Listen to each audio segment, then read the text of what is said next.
Sono un genitore e sono vicepresidente di ANGSA Treviso. Perché piccoli passi?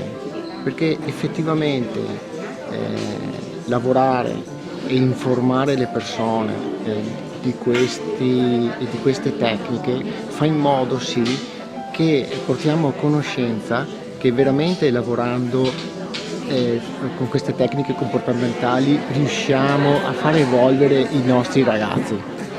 Per cui è importantissimo partecipare a questi incontri formativi e informativi. Quindi invito tutte le famiglie e tutti gli operatori a partecipare a questi incontri.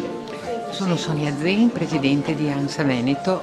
Ritengo che questi momenti formativi siano dei passi importantissimi per la consapevolezza dei bisogni delle persone con autismo. Voglio ricordare che quello che è l'educazione e l'ausilio di queste persone è come la carrozzina per la persona disabile. Per loro è indispensabile questo tramite per poter comunicare, esprimersi e integrarsi.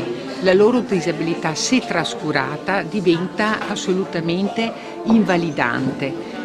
L'impegno di ANGSA Treviso è importante perché in questi anni loro hanno sempre promosso la possibilità di integrazione e di educazione delle persone con autismo.